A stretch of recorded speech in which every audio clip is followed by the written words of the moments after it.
We've never taken a really strong direct approach around this significant component that our life insurance license allows us to do, which is fixed index annuities and IULs. So today, for 8 weeks, I'm going to start having higher level producers, the highest quality level producers that are crushing it with these products, break down their entire sales process and word tracks to get these deals closed.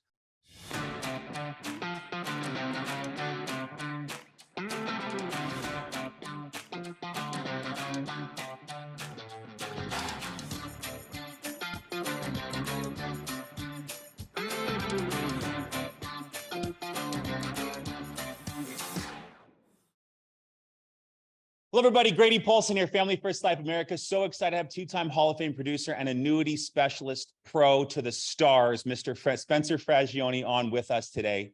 All-around great guy, been with us for a few years now, leading a team, selling annuities, IULs, and producing life insurance like crazy. And I couldn't think of a better guy that could lead off our new kind of focus as a company to give us a start, a breakdown, and all the steps we need to learn and are probably missing and overlooking, Mr. Spencer Faggioni on annuities and IULs. Without further ado, how are we doing today, my man? We're doing great, Grady. How are you? Doing fantastic, buddy. Happy to have you on here today.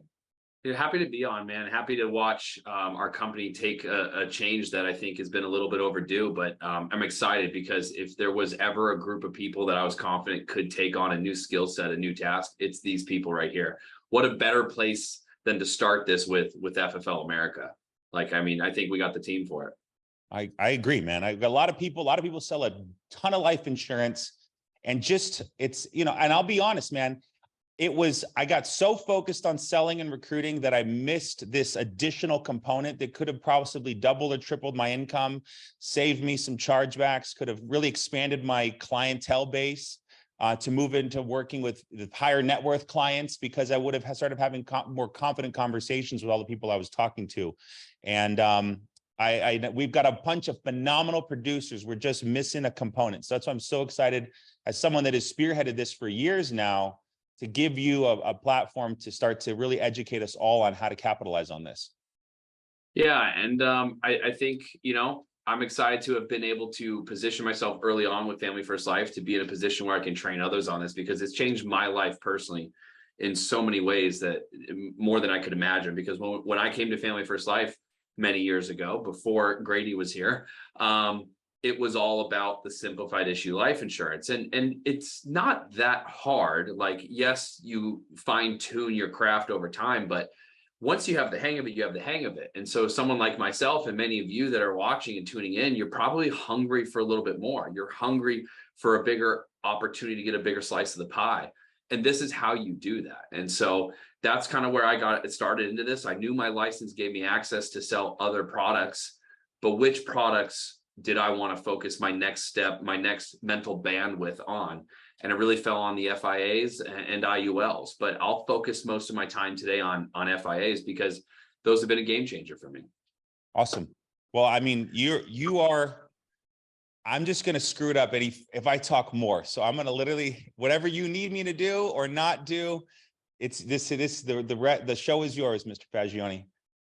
Thank you. Well, Grady, you're a great role player. So if I do ask you a question off the cuff, I know you're tuning in. So I'll just kind of start with giving a little bit of background not on me, because it's not very important. Let's focus on annuities, man. You can get to know me at convention, stop me, say hello, things like that. But I want to kind of educate you guys a little bit on the past and why annuities have become a thing over the last 20, 30, 40, 50 years. Okay. We're all familiar. We've heard the term pension before, right? Now, a pension was a retirement plan put in place by the companies that our parents worked at, okay? So back in the day, Grady's dad works for IBM for 25 years. They scratch his back by saying, we're going to contribute into a pension fund. Once you've worked here enough years, you can guarantee that we'll provide you that pension fund to supplement your income in retirement outside of Social Security. What a great idea, right? It expressed interest to employees to maintain loyalty with these big companies, all right? Now, it wasn't until, I believe it was 1978 that the 401k was invented, okay? Well, these companies realized they were spending tens of billions of dollars on managing their pensions, right? The whole idea was they had to keep their pension fund in good standing, so otherwise people wouldn't want to work there. And so the 401k was invented in 1978. Well, what is a 401k? Instead of the company conserving their profits for retired employees, they now offered me and you the opportunity to take a portion of our income and defer paying taxes on it by putting into this investment account called a 401k. Now, the reason this thing was invented, this is what Wall Street doesn't want you or the clients to know. It was not invented because it's a better way for Americans to generate wealth. It was invented because it's a better way for corporations to take on more profit and have less liability on their books. Quite literally, they no longer have pension plans. So they give us the money and they say, hey, we'll put you with, a great investment firm and they'll help our whole company grow a portfolio, blah, blah, blah. But they washed their hands of the responsibility of your 401k going up or down. Previously, the pension was all on their books. They had to stay responsible for it. So now all these people that we're encountering have 401ks. It's very common. You see people that have 401ks from one employer to the next employer to the one they're contributing to today. Well, the problem with the 401k is it does exactly that. It goes up and it goes down. And nobody is standing up saying, hey, I'm responsible for making sure you have enough money for retirement. Grady, scary statistic, right? The average 401k value across the United States at the age of 66 is only $60,000. And people are trying to leverage that to live on. Well, as we've seen the cost of living, the cost of everything go up in the last 24 months, how can somebody live on $60,000 in retirement for extended periods of time when they were making $60,000 a year before retirement? That's only 1 year's salary. Now what? Now they've run out of money. Now they're reliant on Social Security. Very tough position to be in. So with the 401ks going up and going down, shortly thereafter, the FIA was invented, the fixed index annuity. Insurance companies are now offering these products that give us as consumers, not just me and you as agents, but also the consumers, opportunities to lock in those gains and protect themselves from the volatility of the market. The reason why this is so important to talk about right now is because that's what's been happening over the last 2 years. If you look at any stock market index or analysis over the last 24 to 36 months, at the beginning of 2020, the pandemic tanked the market.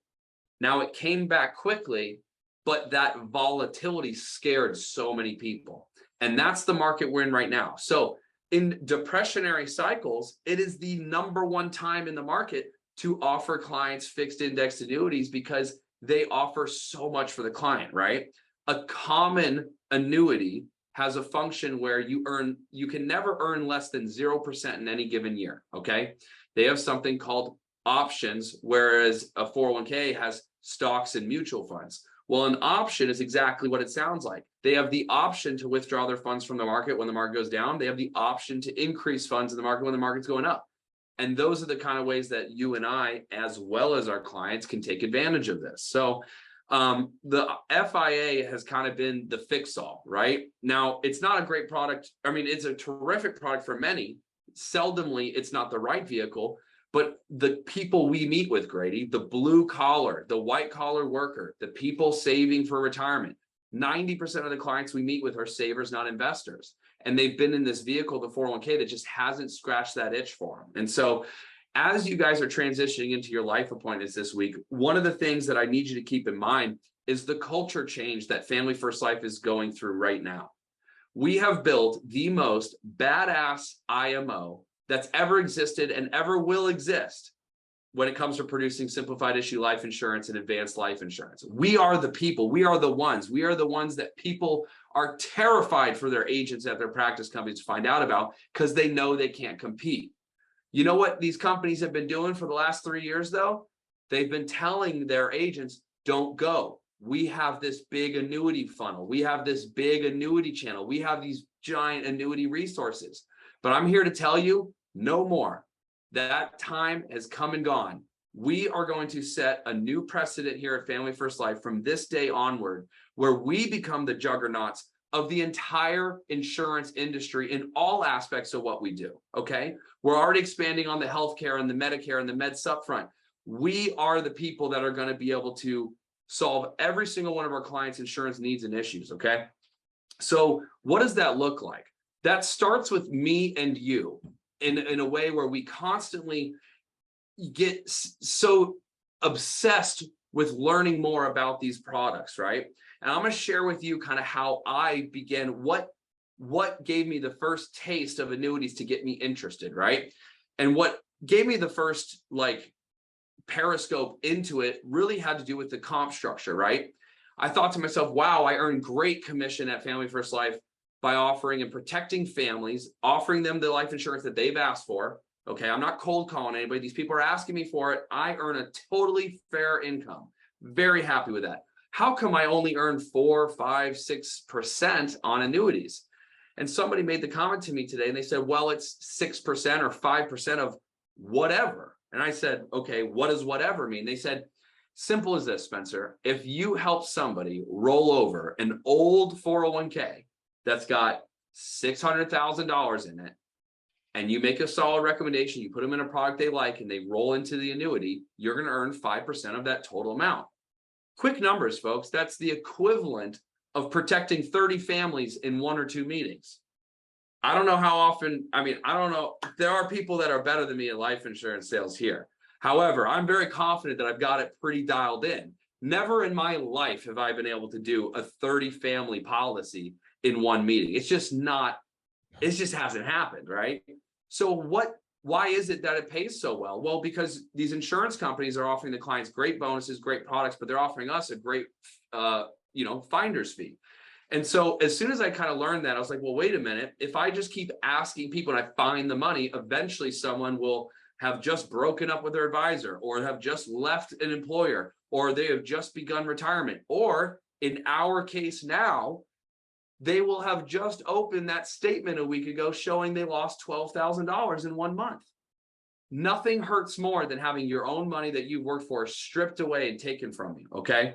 So it is the best time now than ever before for Family First Life to take this culture change seriously, because more people need our help today than they have since Family First Life started. Family First Life started right after the mortgage crisis, okay? We have not had a terrible recessionary period until these last 24 months. So up until this point, everyone's been really excited about their gains. They've got a lot of gains in their 401ks and their investments until lately. So it's time for us as agents to start looking at our license and go, man, I'm leaving money on the table. That was a big thing for me. I was like, well, I know I can do it.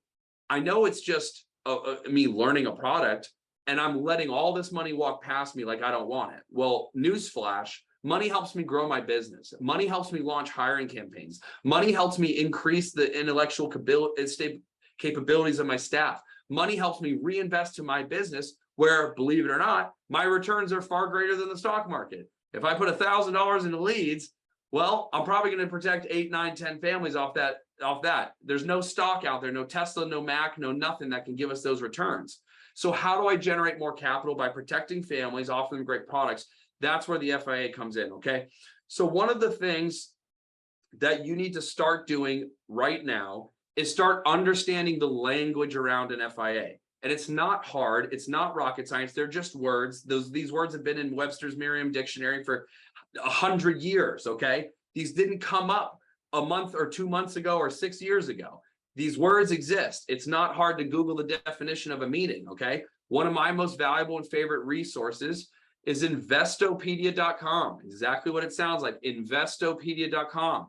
It's a great website, minimal advertising, but you're going to get an advisor type analysis with a definition for words and terminology that is contextual to the discussion that we're having. It's going to make sense in the conversation that you're going to be having with your clients. Okay. But one of the first things I did, because where would I go learn about the products that I have the ability to offer? Why would I go to YouTube? Why would I go to Google if the companies I'm licensed with have the products? So very first thing I did, Grady, was I downloaded 2, not 10, 2 of Athene's marketing brochures for the Performance Elite product and the Ascent Pro 10 product. And it doesn't matter what product I did. I think the products I did back then are very different now. But all I did was I looked at the company's marketing material for what they want their clients to know.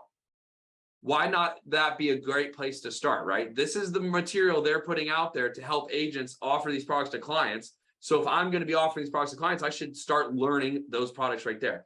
So getting into just the sales brochures, it's so simple. I started reading them, started understanding them. Every single time there was a word or term in there that I didn't quite comprehend, I just went right to Investopedia.com and I got myself a very good understanding of what that meant. Okay.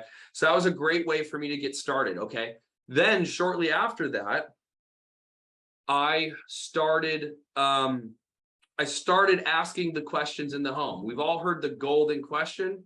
In my opinion, it's a golden conversation. It's a golden mindset. You really can't ask one question and expect to find the money. Okay. So what you do is when you're in the home and you're doing the financial inventory, at the very beginning, when I sit down, I ask the clients how old they are, what they do for work, how long they've been there, and what's your ballpark annual income. But right when I ask that question, Grady, how long have you been there? It's giving me a great indicator. They either say, oh, I just switched to this job from this company, and then they'll tell you the story why. Okay, so there's my first indicator that there may be a 401k out there that's no longer managed. Or they say, hey, I'm with such and such company. I go, great, that's awesome. Love to hear it. Great company. I hear nothing but awesome things. And I'm assuming you're contributing into the 401k plan there, correct? Right then and there, they're going to say yes, or they're going to say no, and they're going to give you their reasons. Okay. So now you're understanding a little bit about your client profile. Okay. This is right when I start my appointment. I'm not talking about annuities yet. I'm not asking how much money they have. I'm just simply uncovering things that can help me later on, right? So by doing that, I'm seeing if they're a career person, I'm seeing if they're a saver, or I'm seeing if they're an investor, right?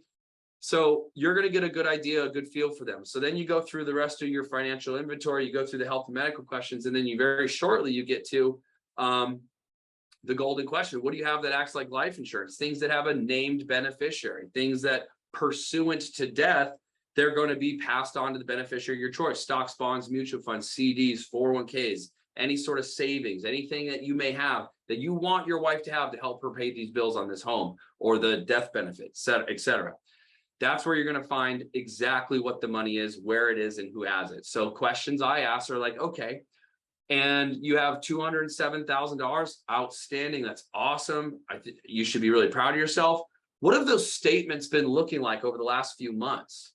Have you been losing? A lot of my clients have been very scared to look at those statements. And then a lot of times they go, yeah, I have. I go, my goodness, I'm sorry to hear that. That's happening far too often right now in the market. So when you ask them those questions, they're going to express to you the concerns that they've had with their statements. Okay. And you're going to start to enter into what I call the pain point or the fact finding, right? And so they're going to share with you the statements. They haven't been excited. Or they'll say something like, yeah, I've been losing money. I say, okay, who's managing that account for you? And they'll say, well, it's an old 401k, or I don't have anybody, which is, I'd probably say 65 or 70% of the time, our clients that we meet do not have financial advisors. Okay. Financial advisors go after the big fish, the millions of dollars guys. That's where they make a good income. But finding $200,000 or $300,000, they're kind of looking away. TD Ameritrade, Grady, they don't even, at least in this state, if you don't even have $500,000, you can't invest with them. Isn't that crazy that they're turning money away? They refuse to help people because they want so much skin in the game that if it ain't a certain amount, they're not interested. Well, tell you what, I'm interested in protecting families. I'm interested in doing annual reviews and them never losing money. I'm interested in being invited over for Thanksgiving dinner because I'm hungry most of the time. My wife feeds me, but I could always eat more. Okay. So I want to treat the same person at 60,000 in retirement as the same as someone's got 6 million. They deserve that respect because it is all of their nest egg. And you have to present it to them like you care about whether they got 66 or 600. Okay. So I always ask a really good question like this. I say, now, Grady, if you could tell me, like, when was the last time your advisor actually came out to your house sat down at this kitchen table the way I am today and made sure the goals that you have for your retirement are being accomplished with your portfolio? When was the last time that happened? And it's the best question because the answer is never. Almost never do advisors go out to a client's house. No, it's a come to me kind of appointment. Or they say, well, he mails me my statements every month or every quarter. And I go, of course.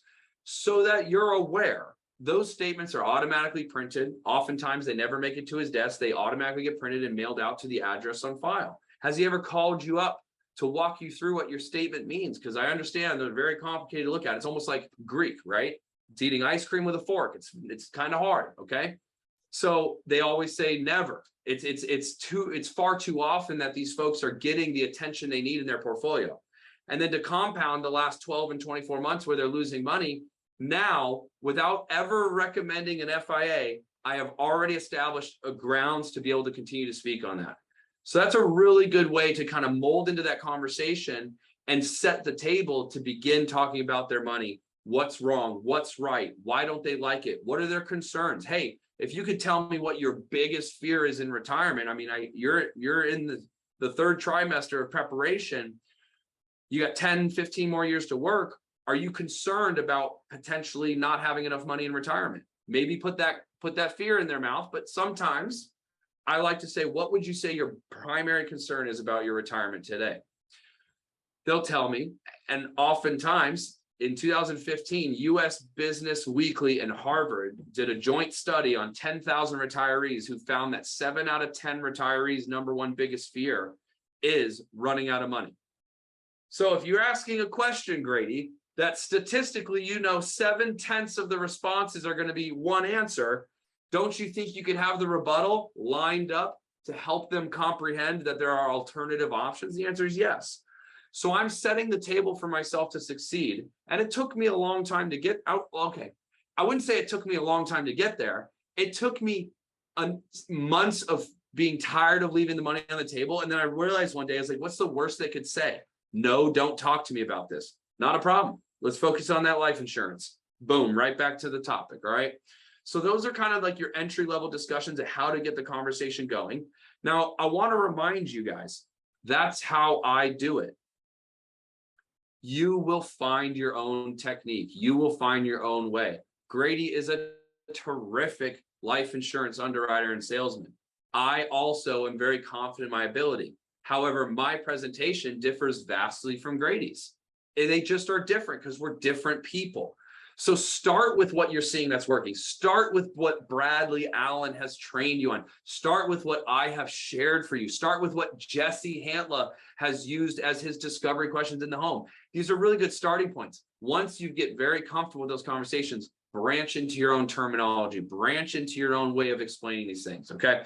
I've been talking very topical right now for the last few minutes from like a 10,000 foot view, because I don't want you guys to get overwhelmed. We're about to do an 8-week series. Do not be discouraged.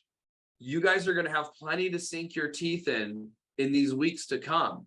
But I want to lead this off in a way that you guys start to go, holy cow, I can change my life. So I want to share with you momentarily how it changed my life. Last year, for the first time in 7 years, Grady, I paid off all personal debt, all personal credit cards, all personal student loans, all automobile debt. I paid off everything of personal debt. The way I did that was by consistently covering my expenses and business costs through offering life insurance to the clients that asked, but then I would take lump sum payouts when I did indexed annuity rollovers. Those $20,000 to $30,000 that you can stumble across can change your life. It changed mine. Could you imagine? I'll be honest, I'll be transparent. Thousands of dollars a month was going to high interest credit cards. Okay. Part of that was because I was young, making good money, made dumb decisions, but I learned that stuff in my 20s. Okay. And some of the best lessons you learn are the ones where you got scabs and bruises on your face from falling face first. But you got to get up and you got to use the resources your license gives you to help you push through. Okay. There's too much money being left on the table, and us as a company need to start putting our big boy pants and big girl pants on and helping our clients in every way we can. It's starting to get, I don't want to ever be that company where we only care about ourselves as agents. When you know you have something that you can help a client who just said they're losing money, although you're uncomfortable with introducing the conversation, it's your responsibility to help them and just at least explain to them, hey, there's another way. I don't know all the ins and outs of it, but I know I'm at the best place to offer you what you need to have a secure retirement. Are you open to looking at a way where you can save for retirement and never worry about losing money in the future? Never worry about losing money for the rest of your retirement. Always being rest assured you've got cash flow through retirement. Is that something you're interested in? And I promise you, 9 times out of 10, these folks are going to be excited to learn what you have. Okay. Yes, Can we sir. drop there's some fireball emojis, congratulations, a SF in the comments below, because to hear that you paid off your debts, man, it's debt is a plague, right? But it's a necessary plague at times, right? Oftentimes it's an investment. Oftentimes it's gluttony. Oftentimes it's want to give a nice present. And then it just sits there as this payment that never goes away. And to hear that you have just stayed the course. Spencer has a good sized team. He doesn't have a monstrous team. So his household income comes from him working. And to see him continue to beat the drum and be a good steward of his craft and to make himself better and to keep going out there selling life insurance and then looking for higher quality product opportunities like fixed index annuities and IULs, and to make enough. Now, how old are you? I'm 31. 31 and debt free. And was it 6 figures of debt that you paid off? I mean, you don't have to get Brady, it was probably about $66,000 in personal debt. And you know, I got married. Like we're living very in our means. All right. But it got to the point where our family, we want to grow a family. And my wife is a wonderful, supportive wife, but she encouraged me to be like, yo, you do too good at what you do for us to stay stuck. Right. And I was like, you're absolutely right. I turned my brain on and I went 100,000 miles an hour, Grady. And it was 60 days of the hardest hustle that I ever did. I did annual reviews, found more money, new leads, found more money. And in 60 days, I paid off over 60,000. Grady, I had some money with people, you know, what do they call those? Where they call you every single day, 6 times a day. And they say, hey, Spencer, we're still here. And I'm okay. I'm humble enough to admit that. It's minimal, it's slightly embarrassing, but I'm with my family right now. You guys are my people. Why hide a secret like that? Because I got to share with you how low I got for me to share with you how excited I am and how an FIA understanding and offering those to my clients changed my life. Okay. So again, thank you, Grady. Thank you everybody for being supportive of that. Right now, debt's okay. I don't want you to think debt's bad. Debt in this business is great. When I started, I was like, let's get that credit card, baby. Got a Delta Airlines card. I went to convention on points. Got my hotels for travel trips on points. Best thing I ever did was leverage a points card for my business so that I could reinvest in the business, right? I didn't have a lot of capital when I started here. It was like everybody else. So it's okay to have that debt, but to take my personal decisions, talk about gluttony. Yeah. Could you imagine, Grady, paying 26% on a $2,000 dinner that you had 10 months ago? Terrible. Terrible. Don't give me any more money. Pay me less, Grady. Okay. Anyways, that's just the reality of it, guys. And that's the only reason I'm telling you this is because I got to tie some emotion. Facts tell, stories sell, right? Let my story be your story. I know, according to the statistics of what, you know, we get out on the internet and stuff, over half of us have some debt. Over 70% of American households can't afford a $400 emergency. They can't afford 60 or 50% of households can't afford a $700 emergency without asking for help from friends and family. Let's not be those people, okay? Let's dive into our resources, these trainings that we have to help us help our clients, okay? Spencer, tremendous, great start, great kickoff. Couldn't have. My jaw's on the floor. I'll pick it up after we get off this call, but thank you Please drop Spencer some thumbs and hearts and ones and twos and just slam your fingers on your keyboard to show him some love.